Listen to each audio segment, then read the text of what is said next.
This is Scott the Fix-It Guy. Our goal with our videos is to empower you to be able to do the repairs on your own and save a whole lot of money and also get that great feeling of having fixed it by yourself. Today we have a GE refrigerator that's leaking on the right side near the back, and we're going to take a look at a couple things that could be causing that and we'll repair it. So a couple things can cause a water leak with a fridge. One could be a blocked defrost drain line. What we're doing here is we're unplugging it and then we're turning off the water supply, and then we're behind the fridge. We pulled the fridge out away from the wall. We're removing the back panel by removing a series of screws along the perimeter, and that's going to allow us to lift off the back panel. Turn the water back on, and now I'm going to remove the front panel. I took out opened up the doors all the way and took out two Phillips head screws from this front kick panel that's below the doors. And if I pull that off after I get the screws out, I'll be able to visualize the little water tube that goes between the back of the fridge and the left freezer door. So there might be water leaking right at that white connector we see on the left-hand side. You could also look down underneath and just see if you see any water underneath that little plastic tube. Those tubes get kind of brittle over time. If this video is helping you, please consider pressing down in the lower right-hand corner of your screen the subscribe button, and that really helps our channel. Thanks. Refrigerator, about 20 years old. So I found that tube that we were just looking at had gotten cracked and broken. And I'm just pulling out a little piece of the broken tube out of this union or this connector. So I'm using a small screwdriver to pry it out. And there's the little broken piece of tubing. And I ordered a new, brand new tubing from Amazon, and I'm going to be using that because the tubing had gotten really brittle over time. It's pretty close to the compressor, and the compressor gets really hot. And after about 20 years, it's just dried out the plastic and made it really brittle. And it had broken, and that's why the water was leaking out. So I'm removing a little screw here on the side that's holding in the water fill solenoid. And I'm just going to kind of pull the solenoid out to the right and then pull it away just a little bit so I can have more room to work. I'm going to be cutting away some of the plastic tube that's above where I was working. First I'll take off that little white union, and then I'm going to use my diagonal pliers to cut away about maybe an inch of this tube because it's so brittle. The higher I'm going, the less brittle the tube is. So I'm trying to cut away that really old part. So the way you put these connectors onto the tubing, it's pretty easy. All you have to do is just push the tube into the union, the connector, and just push it as far in as it can go.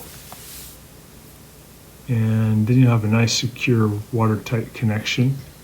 And then the other side of the tube, same thing, you just push it in. And then remember to go in as far as you can. You might have to twist it a little bit so that it gives it a really watertight connection. If you ever have to remove one of these, you push in on this front piece. In this case, it's red. You can just use a couple of your fingers or your thumb, push it that way, and then you pull the tube out. So that's how you disconnect. So if you want to connect, you don't have to do anything with the red part. All you got to do is just push the tube in and then make sure it goes in as far as it can. It'll just stop. You have to remove it. You have to push the red piece that way just a little bit and then pull, and that'll come loose. So pretty easy, pretty cool invention to get this one off. And just push the red thing, this time that way, And I can wiggle this union off, and that's it. So if that helps you guys. So we just saw a link for getting that new tube from Amazon.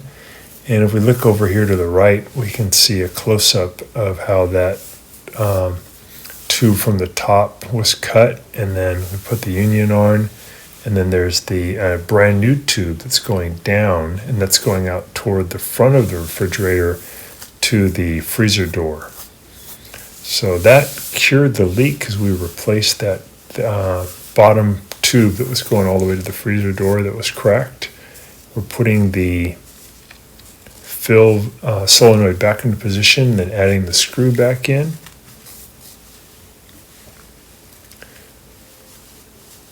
And it's unusual for these GE refrigerators to even last 20 years, but if they do last, the tubing gets really dried out and can crack, and that can cause the leak. But if you can replace the tubing, you can have some more years of service without leaking. So we're going to plug it back in, turn on the water, give it a good test. So here's that piece that I had cut away, just a couple inches, and it seems really dry. When I gave it a little bit of a flex test, it should bend easily, but instead it just breaks. So that's what had happened. It had broken, and then when the customer is calling for water, water's just spilling out everywhere. So before I put it back together, I'm going to go ahead and clean this part we call the squirrel cage, and it's just part of where a lot of the heat from the refrigerator dissipates. And if it gets a lot of dirt on it, like we see in the video, it can limit how well the refrigerator can cool. So I'm just vacuuming that all out. Now I'll go ahead and put the back cover back on. So I'm just going to put down the bottom clips by lining them back up with the bottom of the frame, and then I can put the screws back in to hold that cover on. On some machines you might even find this cover is made out of like a paper or cardboard material, and on some it's metal, but it is important to always put it back on.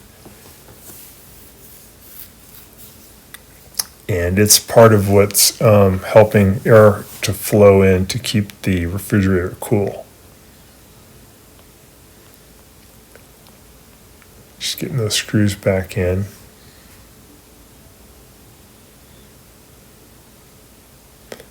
And we're just going to tighten them all back up.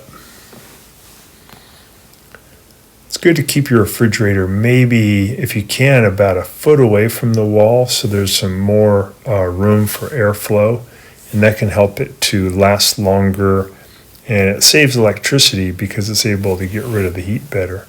When it's right up against the wall, it can't get rid of the heat as well. So now I'm going to put the front lower panel back on. I'm going to kind of feed these tubes into this thing where my finger is so that the cover doesn't pinch in on them. And I'm going to push the cover back in and then add the two Phillips head screws to hold it. And that did the trick. That got rid of the leak. And it was nice to be able to clean that squirrel cage too, to get the refrigerator to clean or to cool more efficiently. It should save a lot of money on electricity. So we'll put those links on those tubing parts and the connector parts in the description below. And we also showed them in the video, but they're pretty cheap. You can get probably both those parts for under 20 bucks. And that's it. We'll go ahead and close it up. And thanks so much for watching. Watching our video, and please subscribe to our channel when you get a chance. And also click the little bell notification button so we can send you weekly videos on all the different ways of fixing appliances around your home and saving you lots of money. So thanks again for watching, and please also press the like button for our video if this was helpful to you. Feel free to contact me at the email listed below, which is scottthefixitguy@yahoo.com, with any of your questions. And also, if you need to have a FaceTime meeting with me or a Zoom meeting, you can click on one of the links below in the description, and we can set up a 15-minute or 30-minute video conference where we can work on your appliance problem. So thanks again for all your support and for watching the video.